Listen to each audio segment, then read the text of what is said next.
जय श्री राम। यह संसार कर्म भूमि है। यहाँ पर सबको अपने अपने कर्मों के अनुसार फल मिलता है।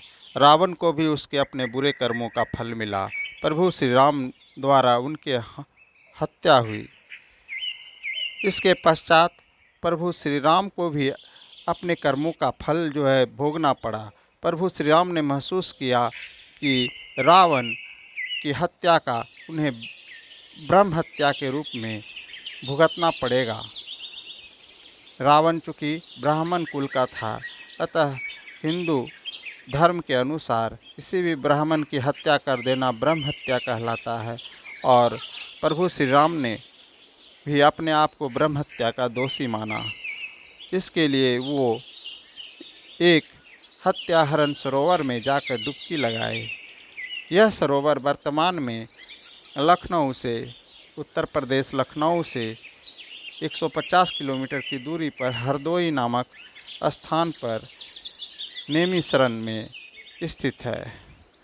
नेमिशरण परिक्रमा स्थल पर यह सरोवर वर्तमान में मौजूद है।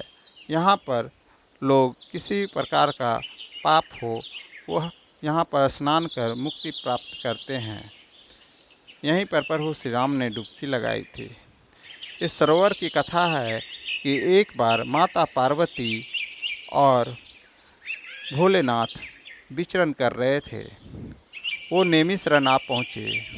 यहाँ घना जंगल था तथा बहुत ही अच्छी और शांति वातावरण वाला एक स्थान मिला।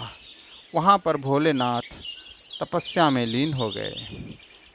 तभी माता पार्वती को प्यास लगी। उन्होंने देवताओं से जल के लिए आह्वान किया।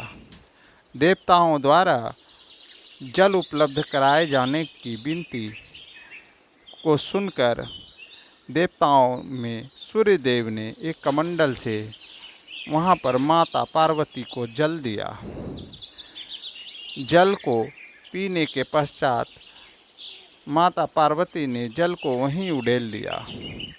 यह जल काफ़ी तेजस्वी था तथा तेज होने के कारण वहाँ पर एक कुंड का निर्माण हो गया। कहा जाता है कि वहाँ जो भी स्नान करता है तो आज भी उसके पाप धुल जाते हैं। द्वापर युग में ब्रह्मा जी ने जब अपनी पुत्री पर कुदृष्टि डाली तो वो पाप के भागी बने और यहीं स्नान किए थे। तब त्रेता युग में प्रभु श्री राम जब ब्रह्म हत्या के भागी बने तो वो भी यहीं स्नान किए। और आज भी बहुत सारे लोग जो है यहाँ स्नान करते हैं। तो स्नान करना तो खैर मन की एक संतुष्टि देता है कि मैंने अपने पाप धोए, लेकिन वास्तव में पाप का तो भागी बनना ही पड़ता है पूर्व जन्म में या और उसके बाद के जन्म में। इसलिए कहा जाता है कि जाने अनजाने में भी अगर आप छोटे बड़े जीवों की हत्या कर देते हैं तो भी आप पाप के भागी बनते हैं। यही कारण है कि जैन मुनियों द्वारा अपने मुख पर एक पट्टी बांध ली जाती है ताकि छोटे बड़े कोई भी तरह का कीट पतंग भी उनके मुख में प्रवेश कर मर न जाए और वो हत्या के भागी न बने। अतः आप अनजाने में भी अगर एक मच्छर को भी मार देते हैं तो आप पाप के भागी बनते हैं। जब भगवान रावण जैसे पापी को मारने के पश्चात जब वो पाप के भागी बने तो निश्चित है आप भी पाप के भागी बनेंगे अगर एक मच्छर भी मारते हैं तो। अतः पाप तो होता ही है, चाहे इंसान हो या भगवान हो, लेकिन प्रायश्चित सबसे बड़ी चीज़ होती है।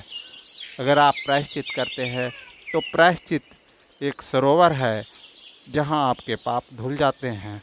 वर्तमान में सबसे बड़ा प्रायश्चित ही सरोवर है। जय हिंद, जय श्री राम।